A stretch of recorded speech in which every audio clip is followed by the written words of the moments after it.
എല്ലാ പ്രിയ കൂട്ടുകാർക്കും പുതിയൊരു വീഡിയോയിലേക്ക് വീണ്ടും സ്വാഗതം. ഇന്നൊരു പലഹാരം റെസിപ്പിയാണ് കൂട്ടുകാരുമായിട്ട് പങ്കുവയ്ക്കുന്നത്.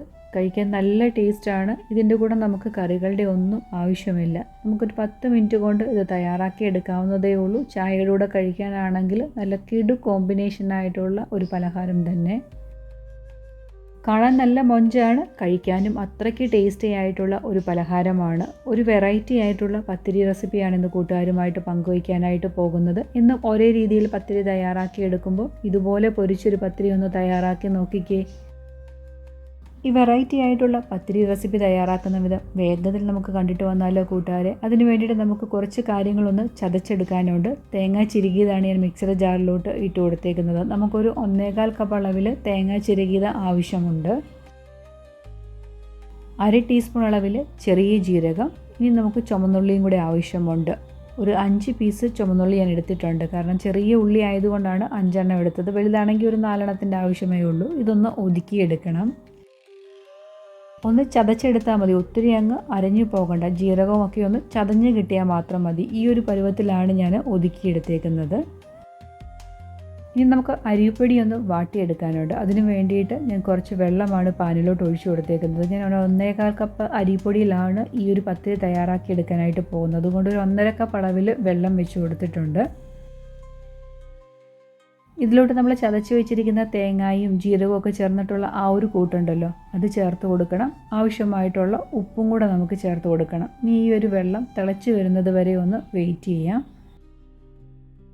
2 ടേബിൾ സ്പൂണോളം വെളിച്ചെണ്ണയും കൂടെ ഒഴിച്ചു കൊടുക്കുന്നുണ്ട്. പത്തിരിയൊക്കെ തയ്യാറാക്കുമ്പോൾ നല്ല ഒരു മയമൊക്കെ കിട്ടുന്നതിന് വേണ്ടിയിട്ട് ഈ ഒരു ടൈമിൽ നമ്മൾ ഓയിലും കൂടെ ചേർത്ത് കൊടുക്കണം. ഇവയൊന്ന് മിക്സ് ചെയ്തിട്ട് ഈ ഒരു കൂട്ട് നല്ല രീതിയിലൊന്ന് തിളച്ച് വരുന്നത് വരെ ഒന്ന് വെയിറ്റ് ചെയ്യാം. വെള്ളം നല്ല രീതിയിൽ തിളച്ച് വന്നിട്ടുണ്ട്. ഇതിലോട്ട് ഇനി അരിപ്പൊടി കുറേശ്ശെ ചേർത്ത് കൊടുക്കണം. ഞാനൊരു 1.25 കപ്പ് അരിപ്പൊടിയാണ് ചേർത്ത് കൊടുക്കാനായിട്ട് എടുത്തു വെച്ചിരിക്കുന്നത്. അവ നമുക്ക് കുറേശ്ശെ ചേർത്ത് കൊടുത്ത് നല്ല രീതിയിലൊന്ന് യോജിപ്പിച്ചെടുക്കുക. ഞാനിവിടെ എടുത്തേക്കുന്ന അരിപ്പൊടി ഇടിയപ്പമൊക്കെ നമ്മൾ തയ്യാറാക്കി എടുക്കത്തില്ലേ, ആ ഒരു വറുത്ത പൊടിയാണ് എടുത്തേക്കുന്നത്. അല്ലാതെ പത്തിരിപ്പൊടിയൊന്നും അല്ല എടുത്തേക്കുന്നത്. നല്ല രീതിയിലൊന്ന് മിക്സ് ചെയ്ത് കൊടുക്കുക. ഒട്ടും തന്നെ കട്ടയില്ലാത്ത രീതിയിൽ നമ്മൾ കുഴച്ച് എടുക്കേണ്ടതാണ്.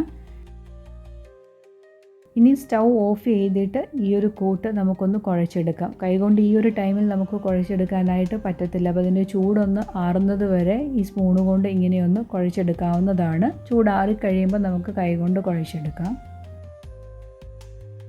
ഓരോ അരിപ്പൊടിയിലോട്ട് നമ്മൾ ചേർത്ത് കൊടുക്കുന്ന വെള്ളത്തിൻ്റെ അളവിന് വ്യത്യാസം വരും. അപ്പോൾ കുറേശ്ശെ അരിപ്പൊടി ചേർത്ത് കൊടുത്താൽ മാത്രമേ കറക്റ്റായിട്ട് അറിയാനായിട്ട് പറ്റുകയുള്ളൂ. ഇനി നല്ലതുപോലെ ഒന്ന് ചൂടാറി കിട്ടേണ്ടതുണ്ട്. ഈ ഒരു ടൈമിൽ 1 ടേബിൾ സ്പൂൺ അളവിൽ കറുത്ത എള്ളും കൂടെ നമുക്ക് ചേർത്ത് കൊടുക്കാം. ഈ ഒരു കൂട്ടിൻ്റെ ചൂടാറുന്നതിന് വേണ്ടിയിട്ട് ഞാനൊരു വേറൊരു പാത്രത്തിലോട്ട് മാറ്റുകയാണ്. ചൂടൊന്ന് ആറി നമുക്ക് കൈകൊണ്ട് കുഴയ്ക്കാൻ പറ്റുന്ന ഒരു പരുവമുണ്ടല്ലോ, ആ ഒരു പരുവത്തിലായി കഴിയുമ്പോൾ കൈകൊണ്ട് കുഴച്ച് ഒന്ന് മയപ്പെടുത്തി എടുക്കേണ്ടതുണ്ട്. കൈകൊണ്ട് കുഴയ്ക്കാൻ പറ്റുന്ന ഒരു പരുവത്തിലായി കിട്ടിയിട്ടുണ്ട്. ഇനി നമുക്കൊന്ന് കുഴച്ചൊന്ന് മയപ്പെടുത്തി എടുക്കണം. ഒരു 2-3 മിനിറ്റ് മാത്രം ഒന്ന് കുഴച്ചെടുത്താൽ മതി. അന്നേരം തന്നെ നമുക്കിത് തയ്യാറാക്കി എടുക്കാവുന്നതേ ഉള്ളൂ. നല്ല ടേസ്റ്റിയാണ് ഈ ഒരു രീതിയിൽ പത്തിരിയൊക്കെ തയ്യാറാക്കിയാൽ. 2-3 മിനിറ്റ് ഞാനൊന്ന് കുഴച്ച് മയപ്പെടുത്തി എടുത്തിട്ടുണ്ട്. ഇനി നമുക്കിത് റെസ്റ്റ് ചെയ്യാനൊന്നും വെക്കേണ്ട ആവശ്യമില്ല. അന്നേരം തന്നെ തയ്യാറാക്കി എടുക്കാവുന്നതേ ഉള്ളൂ. ചെറിയ ഉരുളകളായിട്ട് ഉരുട്ടിയെടുത്തിട്ടുണ്ട്. വാഴയില ഇല്ലാത്തത് കൊണ്ട് ബട്ടർ പേപ്പറാണ് ഞാൻ കട്ട് ചെയ്തെടുത്തേക്കുന്നത്.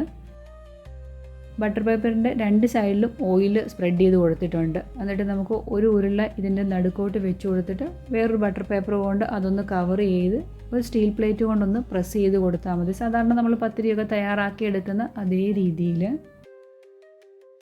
ഈ ഒരു രീതിയിൽ നമുക്ക് പൊരിച്ചെടുക്കാവുന്നതേ ഉള്ളൂ. നമ്മൾ പല്ല് വെച്ച പത്തിരിയാണ് തയ്യാറാക്കി എടുക്കുന്നത്. അതുകൊണ്ട് സൈഡ് ചെറുതായിട്ടൊന്ന് പ്രസ് ചെയ്ത് കൊടുക്കണം. കണ്ടോ, ഈ ഒരു രീതിയിൽ ചെറുതായിട്ട് മാവെടുത്തൊന്ന് പ്രസ് ചെയ്ത് കൊടുത്തു കഴിഞ്ഞാൽ ഈ ഒരു ഷേപ്പിൽ നമുക്ക് പത്തിരി റെഡിയാക്കി എടുക്കാം.